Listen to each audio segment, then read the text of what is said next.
Bienvenidas, bienvenidos todas y todos de parte de la Dirección General de Culturas Populares Indígenas y Urbanas, especialmente en la Unidad Regional Querétaro. Les damos la más cordial bienvenida a este que ha sido un espacio emergente de diálogo, reflexión y profundización de los temas más relevantes de la cultura popular en el estado de Querétaro, que es el ciclo Huevo.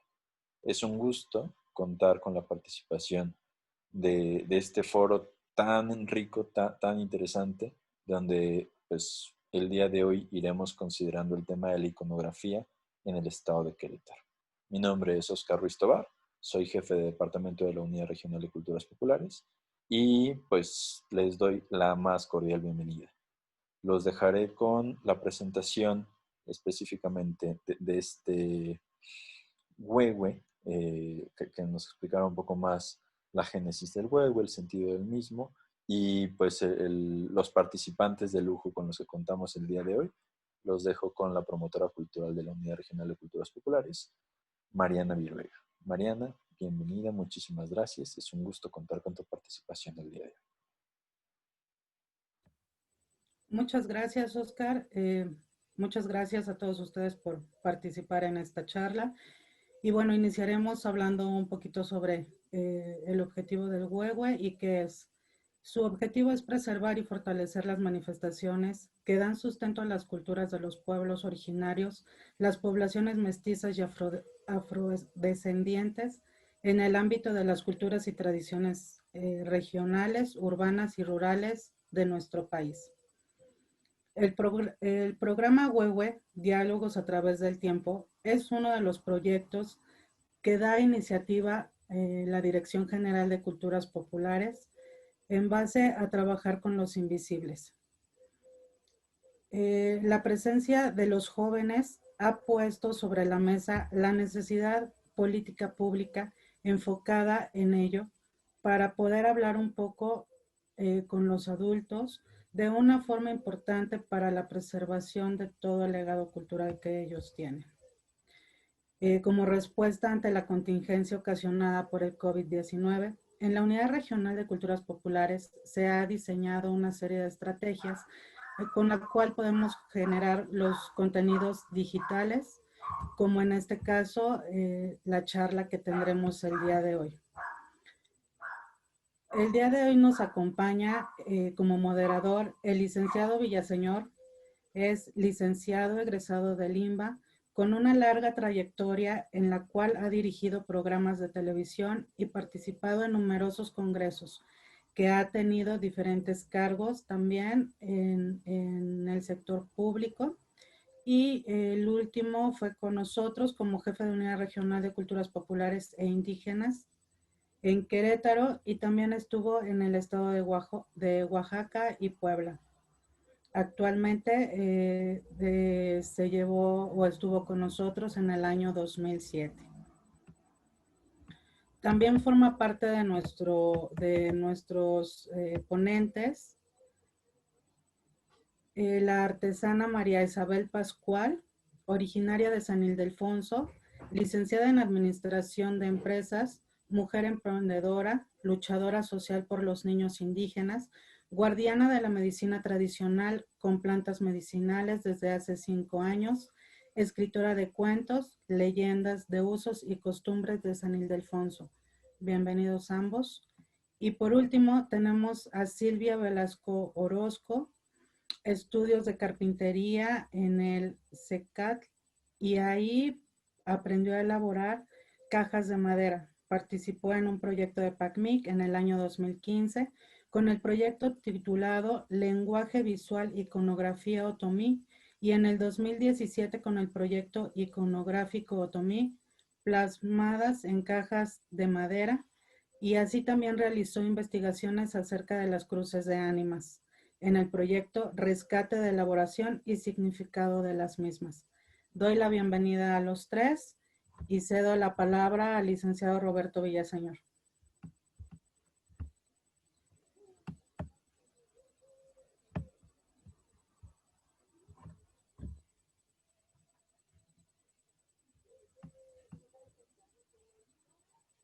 Buenas tardes, María Isabel, Silvia, Mariana, Oscar, muchas gracias por la invitación. Bueno, yo voy a tratar de ser lo más corto posible, dando solamente una visión general que puede marcar la participación seguramente muy profunda y rica de las compañeras María Isabel y Silvia, en el sentido de lo que es la iconografía de Querétaro y en particular la iconografía de los textiles que incluso actualmente se siguen elaborando, sobre todo en la región del municipio de Amialco y en particular de San Ildefonso. Pero para poderlo entender, quisiera comentarles que esta idea parte de un libro que se editó en Querétaro en el 2007 como parte de la colección Geometrías de la Imaginación, Diseño e Iconografía, que tiene su inicio como idea en el estado de Oaxaca, con la edición de un primer material de este estado en el 2001. Es una iniciativa que trae no solamente a Oaxaca en este caso, sino a México.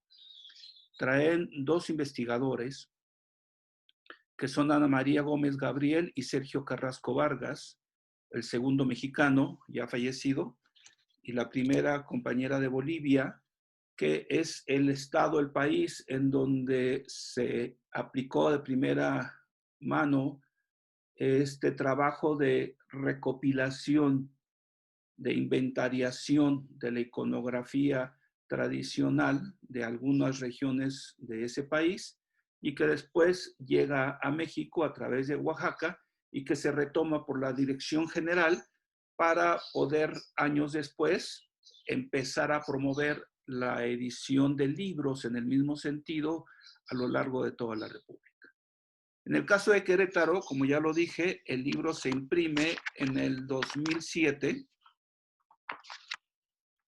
Cotejo la fecha, en el 2007, con el trabajo particularmente importante de una compañera también ya fallecida, Heidi Chemin, una investigadora que trabajó en culturas populares durante muchos años, sobre todo en la región PAME, pero también fue muy importante la participación del Instituto Nacional de Antropología e Historia en su participación estatal, coordinado en ese entonces por el compañero Diego Prieto, que le dio el mejor impulso para el desarrollo de este material y que se consiguió tener esto y que tocó diferentes momentos.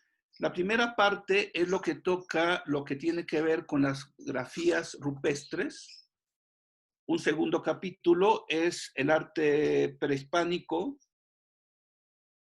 Un tercer capítulo tiene que ver con el arte virreinal, que es lo que tocó Heidi Chemin, sobre todo con las misiones de la Sierra Gorda. Y la cuarta parte es la parte actual.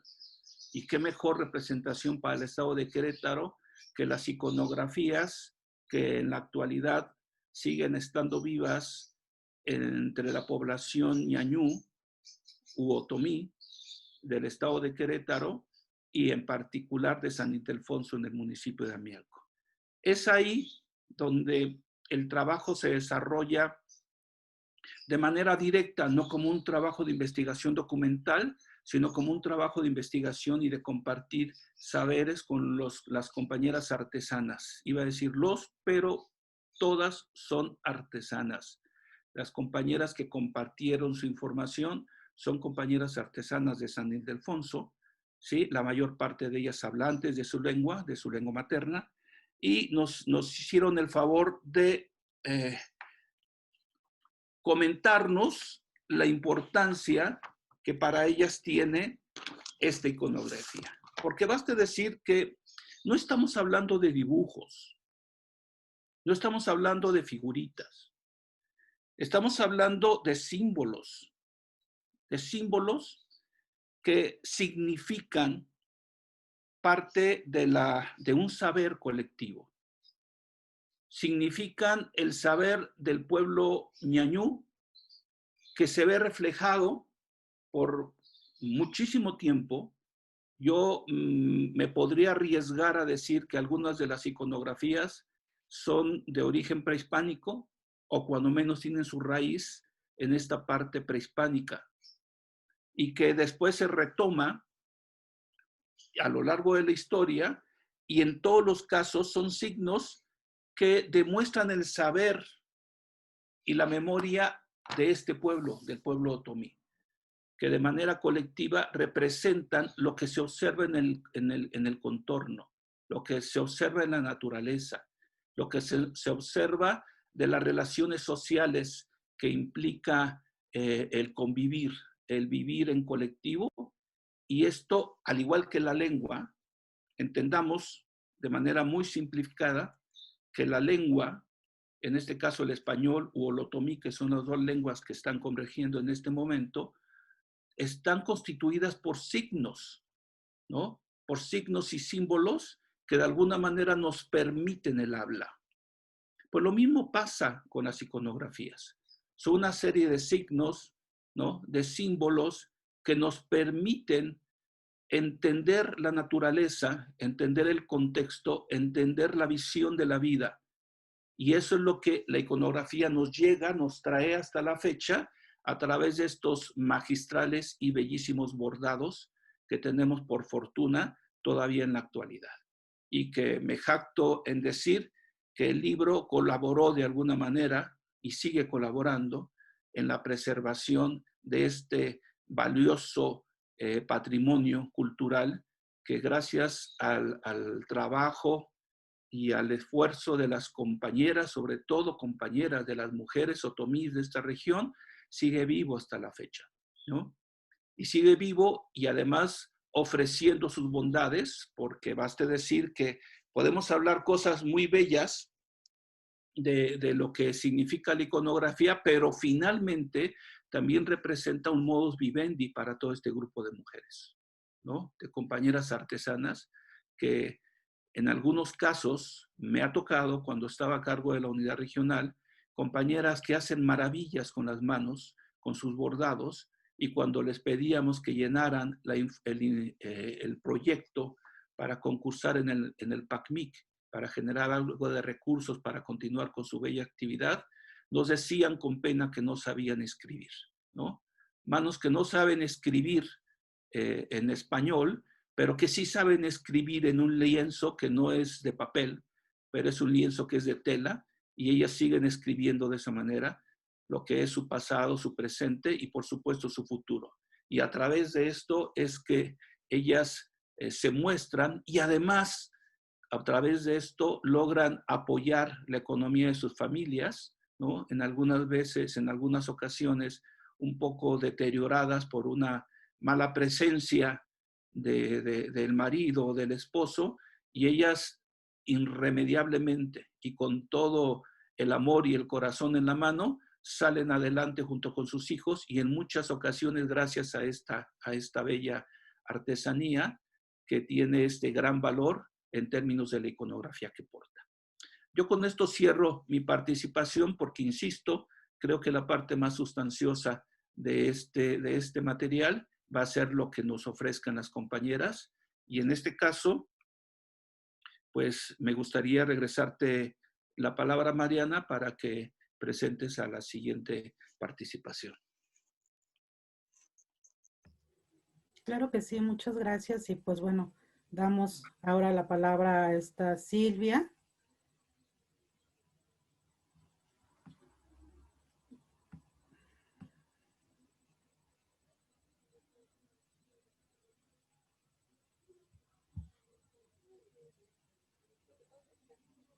No.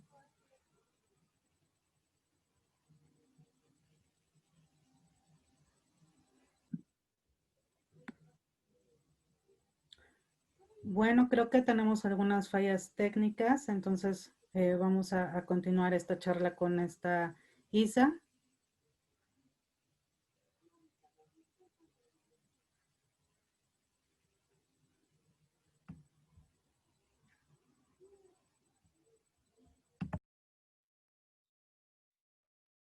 Saludos. ¿Sí me escuchan? Bueno, muchas gracias por invitarme a este huehue. Es un honor para mí platicarles un poquito de tantas memorias que tenemos aquí en, en las mujeres que ya tienen edad más adelante que la mía. Y por ahí, ¿qué les, cómo se vive el bordado? ¿Qué se siente tenerlo o portarlo? Pues es muy, tiene un valor sentimental que viene desde la familia y que se pasa de generación en generación con la misión de que las mujeres de la casa lo podamos saber bordar o replicar. Entonces, pues en lo personal, mi abuelita y mi mamá me daban un pedazo de tela y con los hilitos que quedaban de sus bordados que ella hacía, me enseñaron un poquito con el hilván y así empezaba. Entonces, eh, en ese momento, ahora sí lo recuerdo de que cuando era niña, pues para mí el hecho de ver ahí a mi abuelita sentada y estar concentrada haciéndolo, entonces cuando me acuerdo que me preguntaba como qué tanto piensa para dibujarlo ahí y decía, esto debe ser difícil dibujarlo si no ves nada de dónde copiar. Entonces le preguntaba también a mi mamá que cómo era posible eso y dice, es que lo tengo en mi memoria, lo tengo grabado, cómo es que se hace. Entonces, eh, pues ya en este tiempo preguntándonos qué significan, cómo se originaron, a lo mejor ya no lo sabemos porque se perdió esa información con el paso de los años, pero lo que sí encuentro en todas las mujeres, en las familias, en las casas en las que he visitado con sus bordados, es que tiene un valor muy personal y en algo muy importante, ¿por qué para la mujer? Porque cuando se pedía a la mujer para casarse o se le pedía la mano, la familia del muchacho le entregaba un bordado a la familia de la muchacha y eso era una alianza, a lo mejor no existía anillo de compromiso como ahora, pero se hacía por medio de estos bordados. Entonces, traje aquí un ejemplo que cada familia le pone empeño y pone solamente sus bordados que más le gustan, lo que representa. En este caso aquí tomé este de ejemplo que es una estrella y hay servilletas que están llenas, llenas de colores. Entonces, cuando se pedía a una muchacha, se ponía este bordado y se mandaba a hacer un pan especial. Esta que está aquí es niña y este que está acá es niño. Entonces, en el bordado se ponía a los niños así, son el pan, y se envolvían. Entonces, de esta forma era como entregar el anillo para la mujer. Entonces, por eso es que este bordado o esta servilleta que ahora le llamamos muestrario, tenía la historia de la abuelita que le copiaron de su bordado cuando la pidieron a ella, el de la mamá o de alguien que ya encontró de la muchacha o el muchacho algún bordado. Entonces se llenaba de colores y se llenaba de diferentes dibujos. Entonces es tan valioso porque hay mujeres de edad grande que todavía conservan esta servilleta con que la pidieron. Y entonces dice, el día que yo no esté aquí, hay quienes dicen, échanmelo con todo y mi olla, porque aquí se guarda la ropa de ese pedida de mano en ollas de barro rojo. Entonces dice, échenme con mi olla y que va con su falda y con su rebozo de lana. La mayoría así lo desea porque dice es que me pidieron a mí así con eso y eso se va conmigo. Hay quienes sí lo heredan y lo dejan.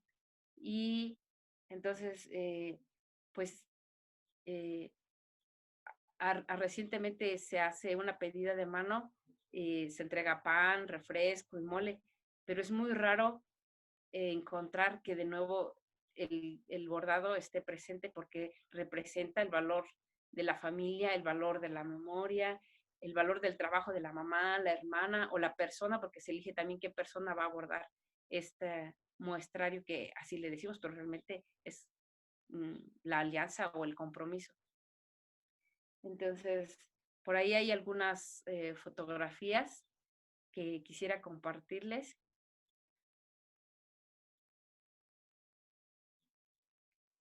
Es buscando en la memoria y yo les preguntaba, por ejemplo, a la mujer de la foto, qué se recuerda, qué significa. Y entonces dice, este bordado me lo regaló a mí mi mamá, y dice, y le he cambiado tantas veces la tela que ya el bordado se está acabando. Y entonces dice, le dije ahora a mi hija que ella lo vuelva a hacer todo de nuevo para que ella se lo vuelva a quedar. Entonces, eh, ya son más memorias emocionales y sentimentales más que el significado del origen del bordado. Y el bordado vive en las personas, porque dice, así me acuerdo que mi mamá se va conmigo a la milpa, mi mamá se va conmigo a cosechar. ¿Por qué? Porque está en el bordado que ella le dejó. Después tenemos otra foto, eh, pues las familias, sobre todo a las mujeres, esa es la misión. Me decía mi mamá, dice, ustedes van a tener que aprender a bordar porque es una forma de acordarnos lo que sabemos hacer y si ahorita no lo ocupas más adelante, va a darte de comer y lo vas a poder vender, pero aparte pues te vas a poder vestir bonita para el día que te cases o algún día muy importante. Entonces, mi familia somos 7 mujeres y 3 niños. Nos enseñaron a todas a bordar y de nosotras 7 nada más al final 2 nos quedamos con el punto de cruz. El van es difícil, pero se hereda a la mujer y desde pequeñas pues es parte de la vida. Entonces, tener el bordado a mí en lo personal significa mucho porque es el trabajo de mi mamá y que le enseñó su mamá y así. Entonces es más bien como atesorar un sentimiento y damos un valor a cierto labor que le llamamos aquí labor. En este caso a mi mamá le gustaba mucho la flor bola, que así se llama. Y después tenemos otra foto lo que representan. Por ejemplo, a ella que le preguntaba, todavía vivía cuando fui a tomar esa foto y hablé con ella. Entonces dice, para mí representa mi juventud, es cuando yo pude hacerlo con mis manos, representa todos los días de ese año que yo trabajé para hacer el bordado y, por ejemplo, en ese caso fue el rebozo. Entonces dice, ahí está mi edad, ahí está mi cabello negro, porque ahorita sí ya está blanco, a pesar de que tenía 108 años, todavía tenía cabello negro. Entonces dice, para mí representa el, el día que me fueron a pedir.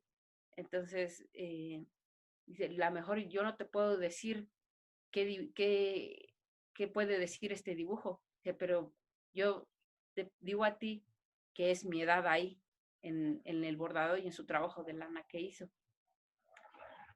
Y tenemos otra foto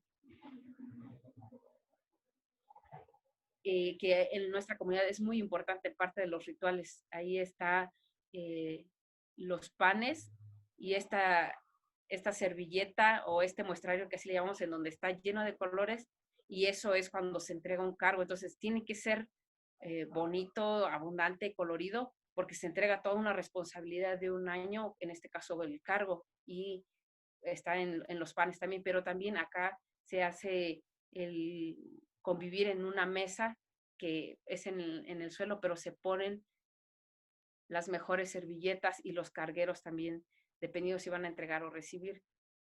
Son parte de nuestra vida como convivio en el pueblo, son parte de cuando vamos a visitar a la familia, es parte de cuando se pide a una mujer para casarse, pero se queda en la mujer o en la familia que atesora con un valor sentimental el bordado y entonces mucho de esto pues sí ha permitido a salir adelante económicamente pues para vivir, dar educación, dar alimentación. En algún momento nosotros no pensamos que el bordado pudiera llegar más allá que en el cuadrillé o en algo de lana, sino en lino, en trozos de tela de colores, bordarlos con hilo brilloso. Entonces es impresionante hasta dónde se ha evolucionado las combinaciones que hemos hecho de este diseño con este otro y darle más, ¿cómo se dice? Más visión cuando se juegan con los colores, algo que antes no existía. Y eso pues impresiona mucho. Después tenemos otra foto en donde nosotras, o bueno, yo encontré que tenemos bordados parecidos a otros lugares. Ha venido gente de fuera y en una ocasión nos visitaba una extranjera y vi que su pashmina tenía un bordado y dije, es que este es igualito al que hacemos aquí.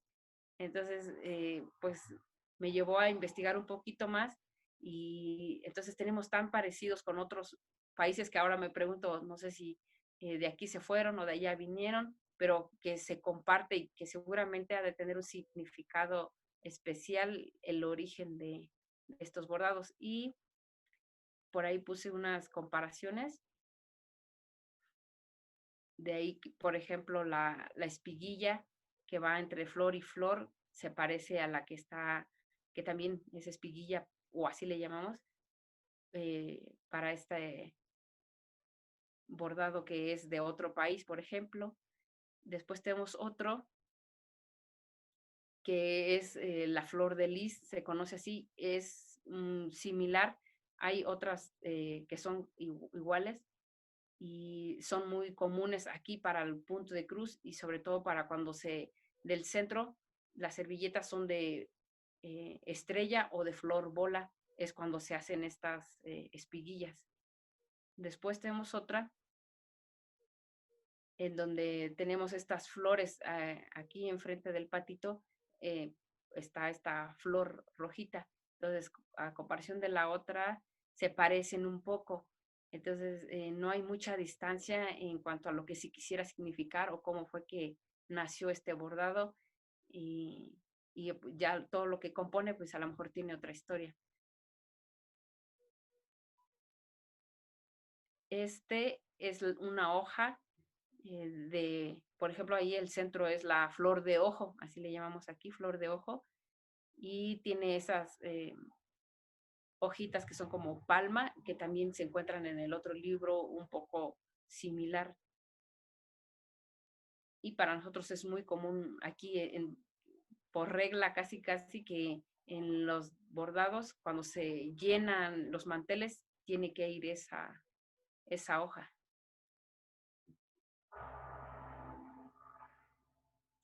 Y en las orillas también estas se van rellenando o se van dejando huecas dependiendo de cómo lo sepa bordar o lo quieran bordar.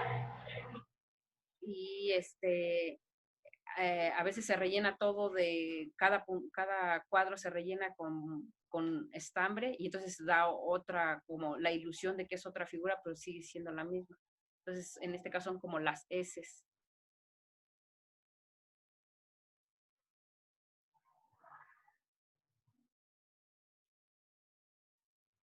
Y pues eso sería mi aportación de cómo vivimos los bordados dentro de la cultura y cómo están dentro de nuestros usos y costumbres y tradiciones y lo que nos toca dejarle a nuestras futuras generaciones. Muchas gracias, María Isabel. Como verán, todavía no acabo de articular bien por la riqueza de la información que nos acaba de compartir María Isabel. De verdad, y mira que llevamos años trabajando en San Ildefonso y lo que tú acabas de prestarnos, porque sigue siendo tuyo, solamente nos lo estás prestando esta información, es realmente bello. Y aquí redondearía nada más lo que está diciendo la compañera Isabel, en el sentido de que, ¿cómo dudar que esto que nos está refiriendo es artesanía? Cumple todos los elementos, tiene una historia dentro de la comunidad, ¿no? Hace mucho tiempo, representa la historia, tiene una historia la artesanía, pero también representa la historia del pueblo ñaño. Nos dice cuál es la función social y de qué manera se dan algunos elementos como puede ser la pedida de mano o el matrimonio finalmente. Y también tiene iconografías que son colectivas, tiene un carácter colectivo, ¿no? Y eso también es muy importante. Aquí valga destacar, y lo puntualiza también la compañera Isabel, que muchos de los significados colectivos ya se extraviaron en el tiempo, ¿sí? No así las iconografías, pero sí el significado de las iconografías. Pero si bien no hay una significación colectiva, hay una significación en lo particular, y la última imagen de la viejecita que entrevistaste con más de 100 años y nos dice para ella qué significa la artesanía, es una significación en lo particular, pero tan bello y tan importante como podría ser la parte colectiva del asunto. Baste decir, ahorita me sonó, alguna ocasión tuvimos la oportunidad de trabajar en la región Otomí de Puebla, y ahí era muy difícil encontrar estos resquicios de algunos bordados antiguos como los que sacaste en tus fotografías, porque ahí la costumbre es que cuando la mujer muere, no dentro de una olla, como tú estás planteando que se hacía o se sigue haciendo en esta región, pero sí los huipiles, los bordados, la mayor cantidad de material que tenían bordados con iconografías, se enterraban junto con la señora que había fallecido. Eso es un acto simbólico muy importante, porque el colectivo no solamente la significación del signo, colectivo es porque de alguna manera nos hace parte del colectivo. El saber que ese bordado lo trajo mi abuela y después mi madre, nos hace parte del colectivo. A través de lo que es la familia, pero la familia se embona con las otras familias y se hace un colectivo, ¿no? Un colectivo que en este caso se llama Otomí, se llama Ñañú, el pueblo Ñañú de esta región, ¿no? El carácter colectivo de las simbologías, de los signos, pero también cómo me vuelve parte del colectivo el portar estos bordados. Ese es lo valioso del material y nos lo acaba de decir la compañera con las historias bellísimas que nos está compartiendo, ¿no? Y aquí, ¿no? No como en el caso de Puebla, que lamentablemente es bien difícil la recuperación de diseños y de significado y de signos antiguos, porque todos se han perdido. Porque una vez que se entierra, se pudre todo este material de manera muy rápida y se pierde. Aquí en Querétaro tenemos la fortuna que todavía se pueden encontrar, como la tarea que está desarrollando María Isabel, que no sabes, María Isabel, lo que implica, no para ti, sino para tu cultura, para tu pueblo, el trabajo que estás desarrollando. Felicidades por el trabajo que ahora se llama un poco pomposamente, ¿no? La inventariación del patrimonio cultural, ¿no?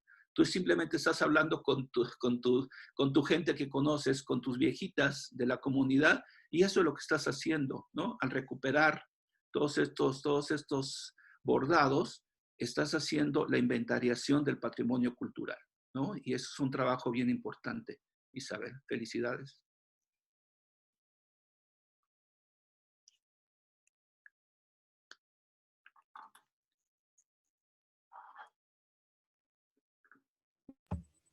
Pues ahora sí, damos la palabra a esta Silvia.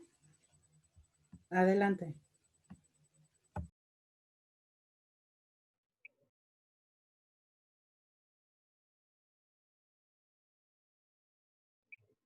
¿Listo? ¿Me escuchan? Perfecto. Hola, ¿qué tal a todos? Bueno, pues sí, estamos muy interesados con lo de Isaac, que de verdad es una investigación pues familiar y real y muy interesante. Felicidades, Isa, me encantó todo lo que nos pusiste y nos mostraste. En mi caso, como investigadora de la iconografía, les podría decir que desde los rupestres tenemos una historia. La iconografía para mí es un lenguaje visual, es una forma de expresarnos con símbolos y bueno, vamos a hablar un poquito más de lo que es mi investigación. Los rupestres, por ejemplo, que nos encontramos, aparecen formas en las que nos dejan un legado, nos escriben algo, nos describen algo. Tratamos de entenderlos, muchos investigadores dan su opinión, otros dan otra opinión.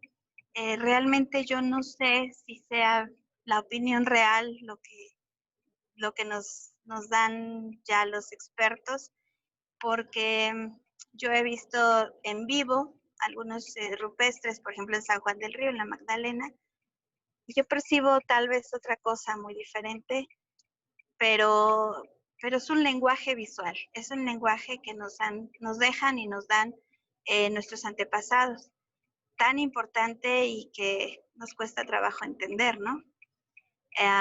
Por otro lado, bueno, me ha tocado ver también la época de la prehispánico, también en San Juan del Río tenemos vestigios, hay una pirámide, se han encontrado muchísimas vasijas con figuras, con trazos, con símbolos, y para mí también representa este lenguaje visual una expresión, el encontrar flores, el encontrar símbolos grecas.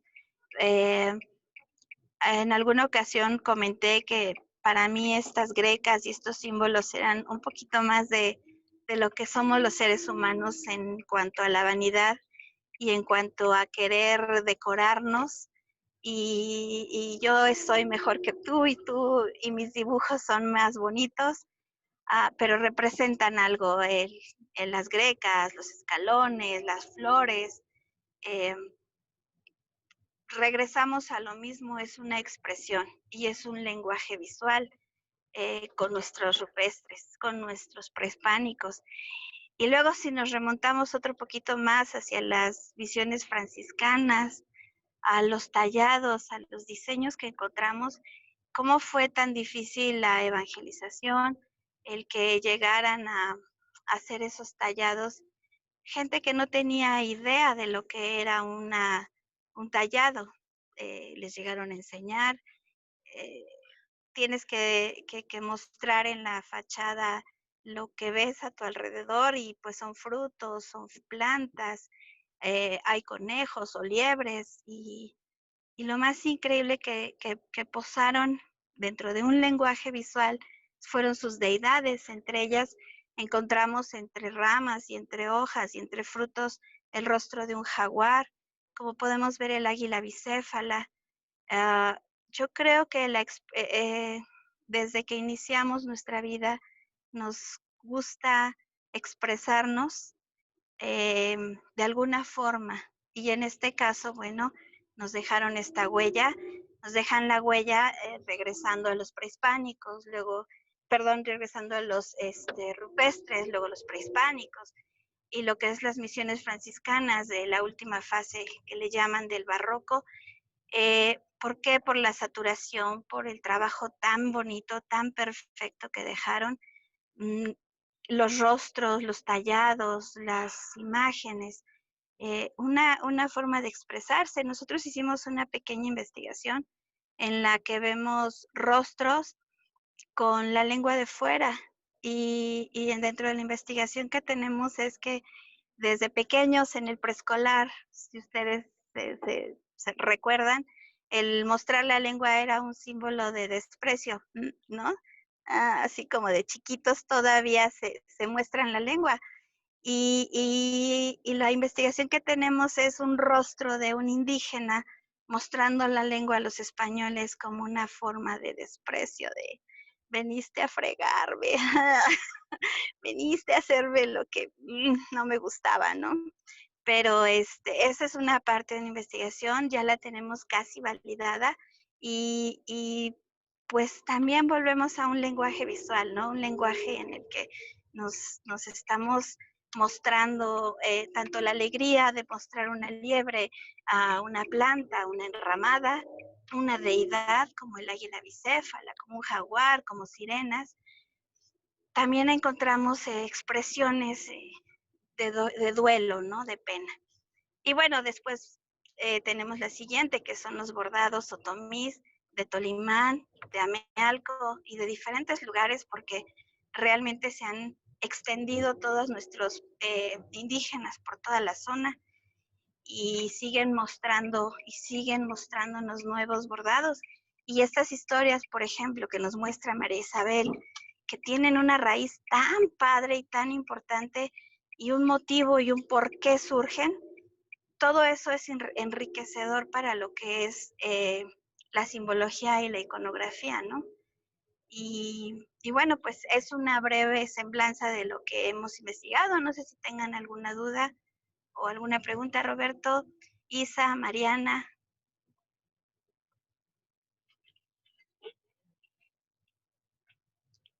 ¿No?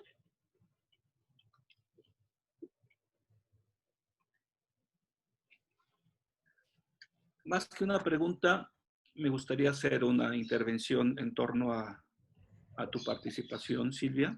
Claro que sí.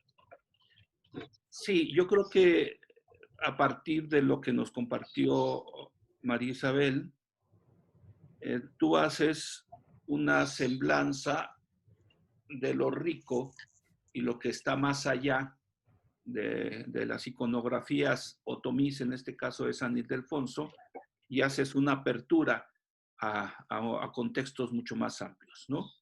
Y retomas de alguna manera incluso la forma en que el libro de iconografía parcializó la información, ¿no? Y que yo creo que es muy acertada tu visión, Silvia, porque precisamente da los 4 momentos más importantes en donde podemos encontrar iconografías que representan, en este caso, ya no solamente a la cultura otomí, sino que representan a lo queretano, ¿no? Representan a los queretanos, nos representan a los queretanos de nacimiento o por prescripción, pero Así también es. representa la cultura queretana, ¿no? Que es mucho más amplia que la ñañú, aunque tengo que decir, Ingeniero, ¿cómo están? Buenas tardes. aunque tengo que decir que la cultura ñañú, Porque está en clase. pues es una de las más importantes, de las que más nos enriquecen en términos de la cultura estatal.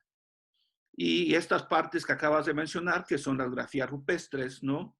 Las iconografías que parten de la época prehispánica, la parte virreinal que es absolutamente rica, sobre todo efectivamente con lo que nos dejan los templos, sobre todo de la región de la Sierra Gorda, y finalmente lo que nos sigue aportando y se sigue elaborando en la parte de la iconografía ñañú.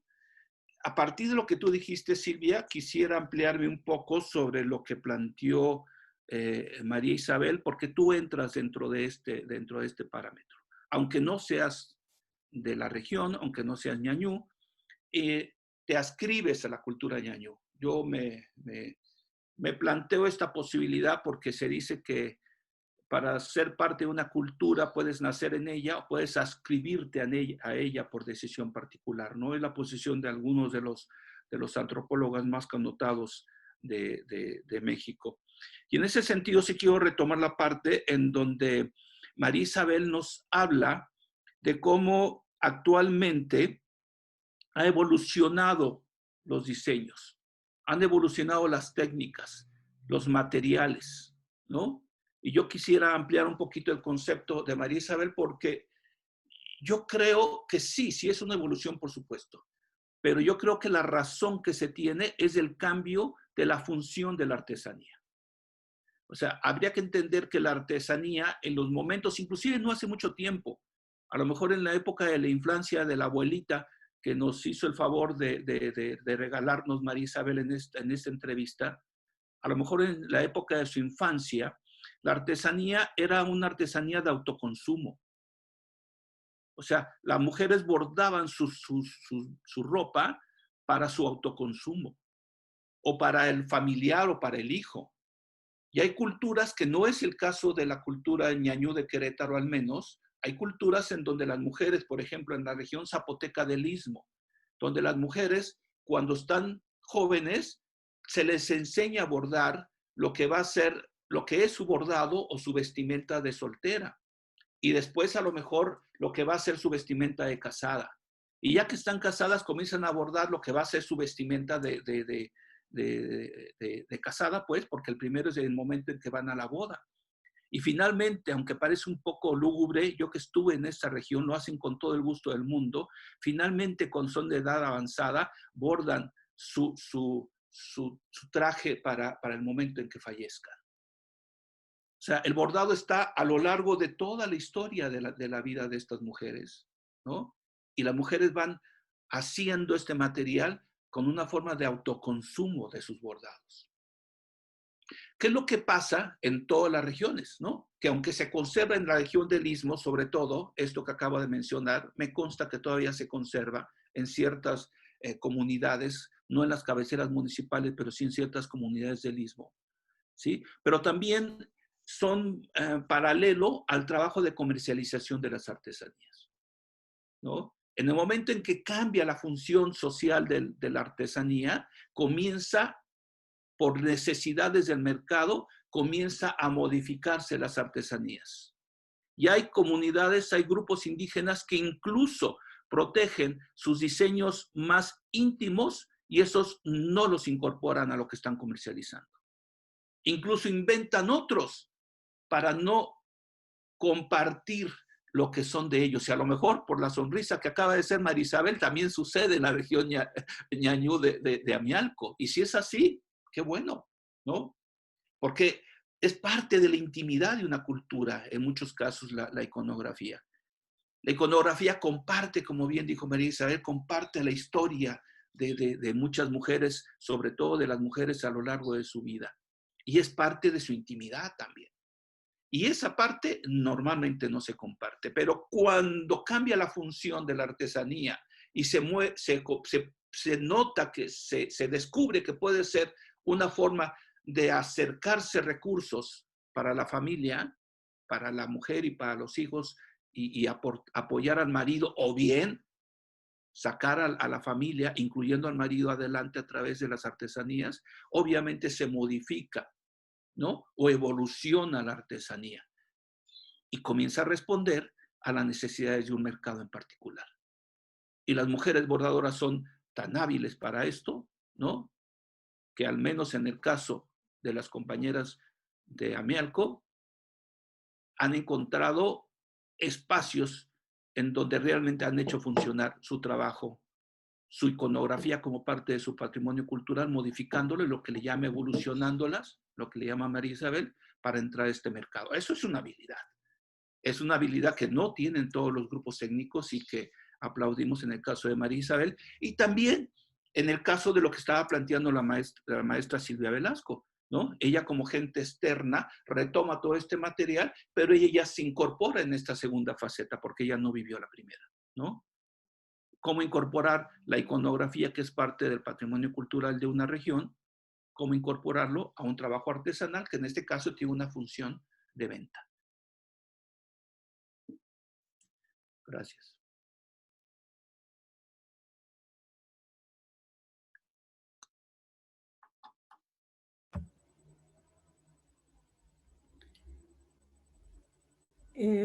Continuamos con esta María Isabel. No sé si quieras comentar algo más como conclusión o quiera decir algunas otras palabras.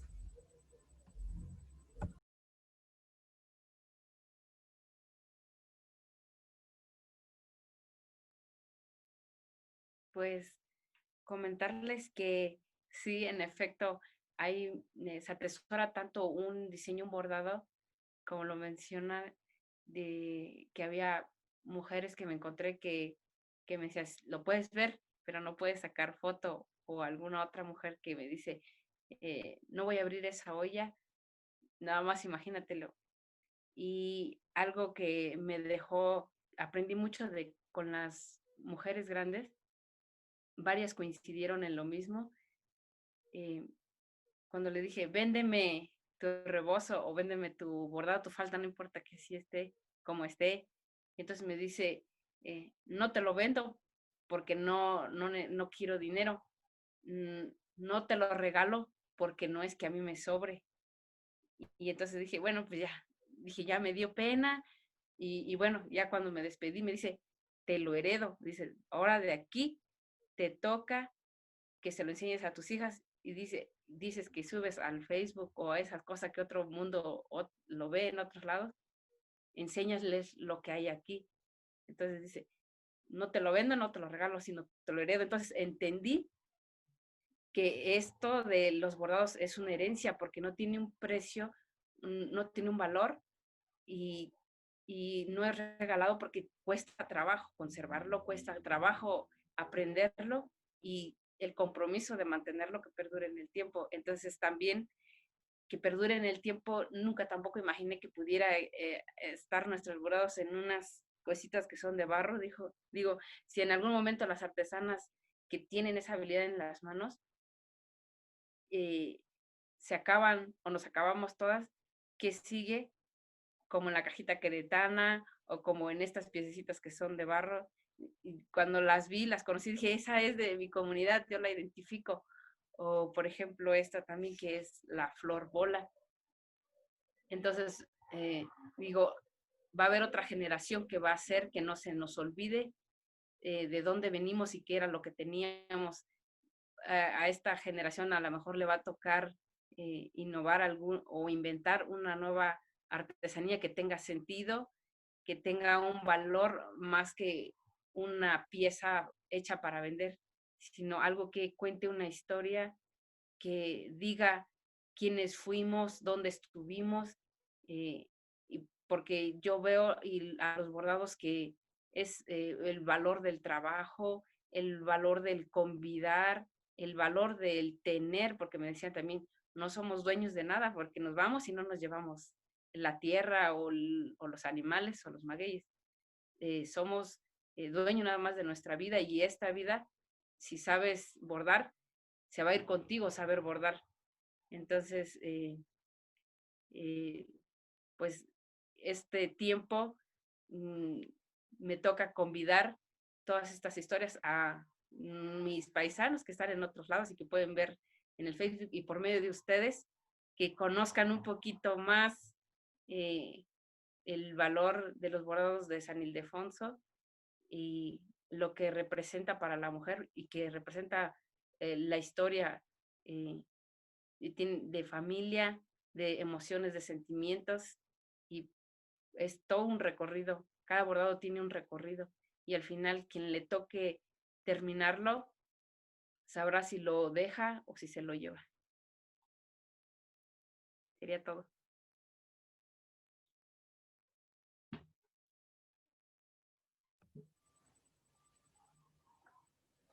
Pues muchas gracias, Isa, por haber participado con nosotros y créeme que tu aportación es muy, muy, muy rica. Realmente aprendimos y nos compartiste cosas que, pues que no, en lo personal no sabía y estoy segura de que muchas de las personas que nos siguen, pues tampoco lo conocen. Ahora, pues doy la palabra al licenciado Villaseñor para que pueda cerrar nuestra charla del día de hoy, no sin antes agradecerles la presencia y la aceptación a este huehue de iconografía. Bien. Solamente voy a redondear algunos de los puntos que se han tocado, pero antes quisiera hablar un poco de lo que implica ese tipo de foros, ¿no? Yo creo que es muy importante este tipo de foros, pero es más importante que lo haga una dependencia como la Dirección General de Culturas Populares. A mí me parece que la Dirección General de Culturas Populares, con sus ya muchos años de trabajo, ¿no? Con mejores años antes que ahora en las posibilidades técnicas y económicas y de personal que se tenía, ha desarrollado un trabajo muy, muy importante en torno a la dignificación de la cultura popular y a la artesanía como parte de eso, ¿no? Y eso no es mi palabra, es la palabra de alguno de los titulares de la Dirección General de Culturas Populares en el marco de un evento que se desarrolló para hacerle un homenaje a uno de los fundadores de esta dependencia. Y también creo que es importante, sobre todo en este último marco, entender que este tipo de foros lo que hacen es dignificar a la cultura popular, ¿no? Darle voz a los invisibles es la primera parte, pero son invisibles porque hay gente que no los quiere ver, ¿no? Por eso son invisibles, porque ellos están ahí, ¿no? ¿Alguna duda? Inclusive si le pedimos a la compañera que se pellizque en este momento, seguramente grita porque existe y está ahí, y sus bordados están ahí. Si son invisibles es porque los que estamos más allá, allende la región Ñañú, en este caso de Querétaro, no los queremos ver, ¿no? Pero también es cierto que no los queremos ver porque de alguna manera ellos mismos, ¿no?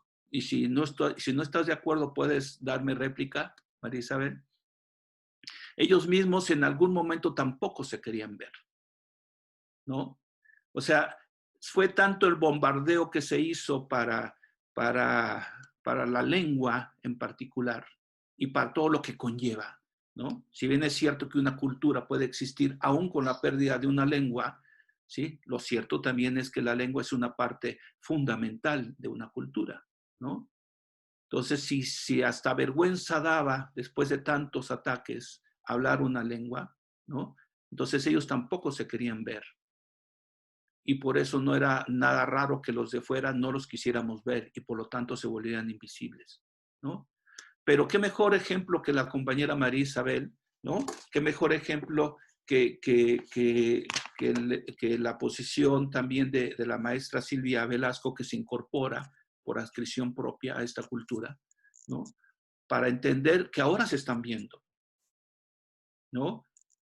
Y una forma de verse es retomando el valor, en este caso, de sus artesanías.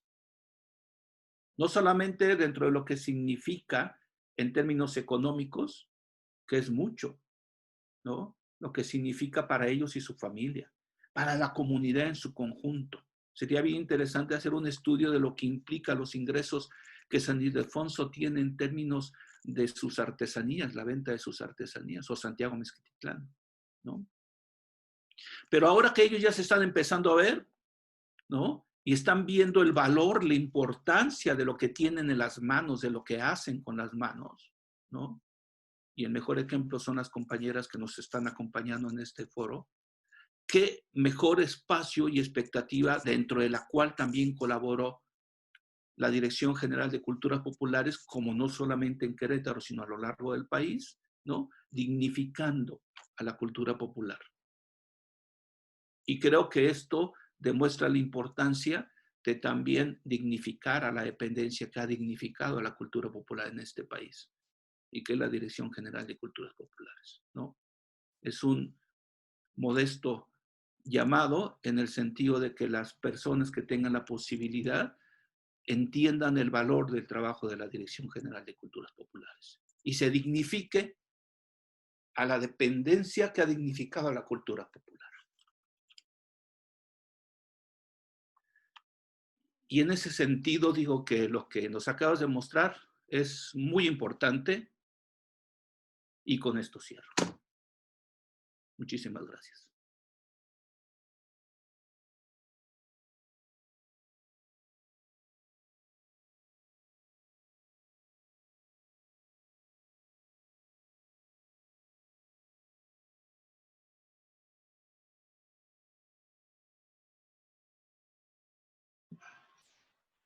Muchísimas gracias, Roberto. Le cedería la palabra a Mariana Viruega para que nos pueda dar algunas palabras de cierre con respecto a esta actividad.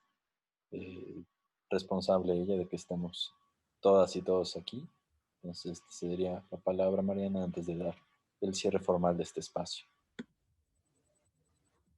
Pues muchas gracias, Oscar. Pues yo creo que esta charla nos ha dejado pues un muy grato sabor de boca.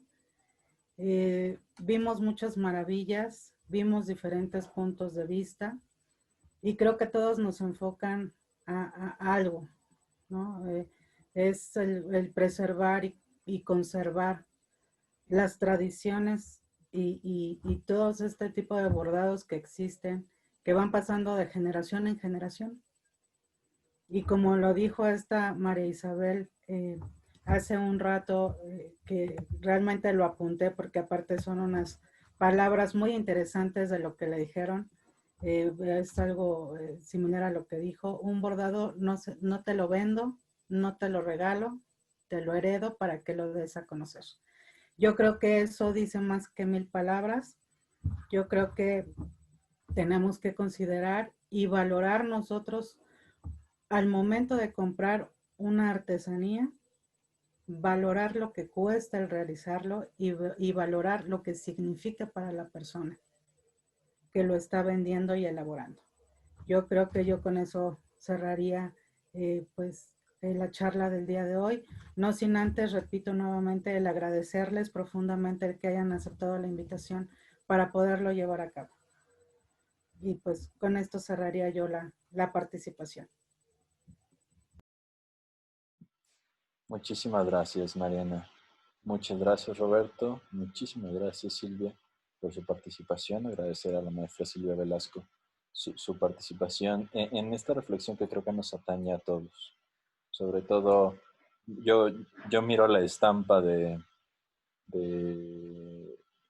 fondo virtual que yo quisiera tener en mis videollamadas que tiene Marisabel. Es maravilloso, creo que cuenta una historia increíble y que nos da cuenta de toda la riqueza que existe desde la tradición y la cultura que entraña el proceso del bordado, de la recuperación de la historia y la memoria colectiva de nuestros pueblos y pues en ese sentido, Marisabel, muchísimas gracias por poner tu vida aquí con nosotros, por poner un poquito de ti y por permitirnos acompañar este camino. Eh, es un lujo pues contar con una participación como la tuya.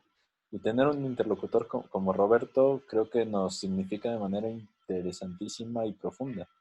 Bien dicen que estamos, que somos enanos en hombros de gigantes y pues ahora sí que no hay mejor analogía que esta hoy, Roberto.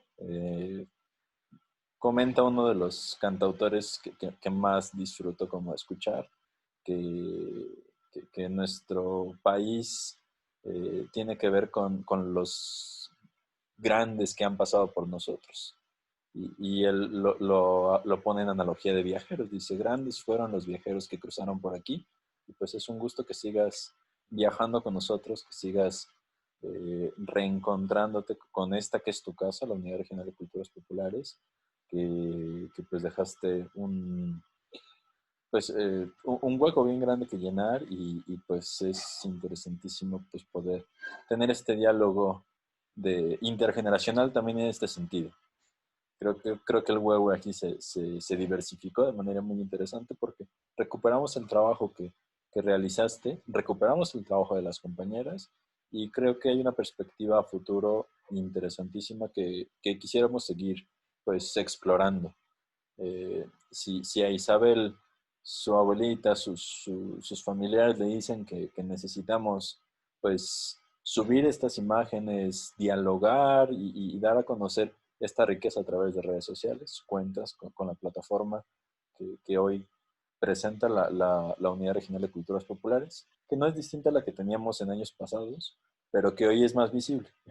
Todo el mundo estamos conectados y pues el hecho de tenerlos hoy aquí es un gozo impresionante, pero también es motivo de la reinvención que todos estamos haciendo con respecto a esta pandemia del trabajo cultural. Entonces, María Isabel, este es tu espacio, esta es tu casa también. Lo que necesites, lo que gustes, pues podemos seguir colaborando y ojalá que podamos reinventarnos mucho más. Y Roberto, pues, ¿qué más te puedo decir? De verdad, es tu casa, es tu espacio y es un lujo contar con tu participación. Por último, y no menos importante, pues agradecer el entusiasmo, el empeño y la inventiva que Mariana Viruega, promotora cultural de la Unidad Regional, pues hoy nos pone aquí en este espacio de diálogo, que creo que es valioso, interesante, y ojalá que no sea la última, ojalá que podamos repetirlo, podamos explorar la caja queretana, podamos profundizar más en las iconografías de la imaginación que nos legaron aquellos grandes que pasaron por estos parajes, que podamos conocer un poco más de la medicina tradicional que Isabel ha explorado y profundizado. Yo tengo por ahí todavía tus test y voy a hacer un pedido para Navidad, Isa. Están increíbles, entonces creo que es mucha la riqueza que tenemos que explorar todavía. A nombre de la Unidad Regional de Culturas Populares, de la Dirección General de Culturas Populares, Indígenas y Urbanas, les agradezco muchísimo y pues esperemos reunirnos nuevamente en este y otros espacios.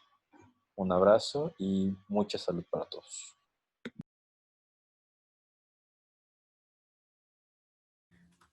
Bueno, pues agradeciendo por parte de la unidad regional, María Isabel, ¿en dónde pueden localizarte? ¿Cómo pueden localizarte?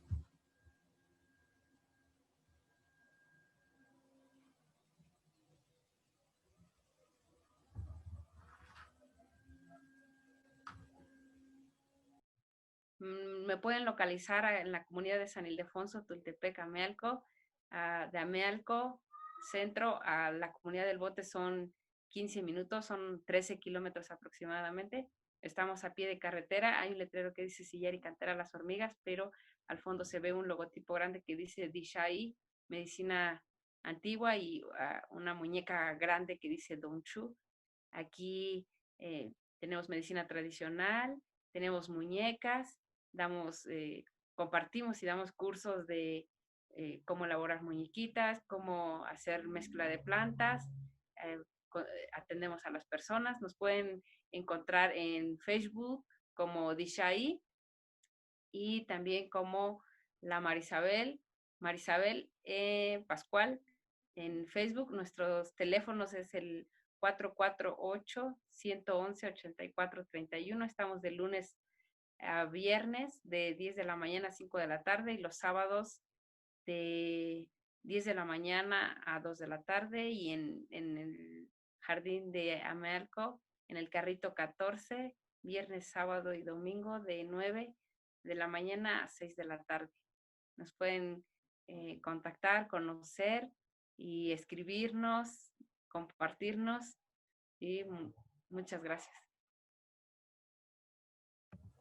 Pues gracias a ti, y pues aprovechemos para hacerle una invitación a nuestra comunidad para que los visite, les dé un like en la página y vean todo lo maravilloso que pueden mostrarle.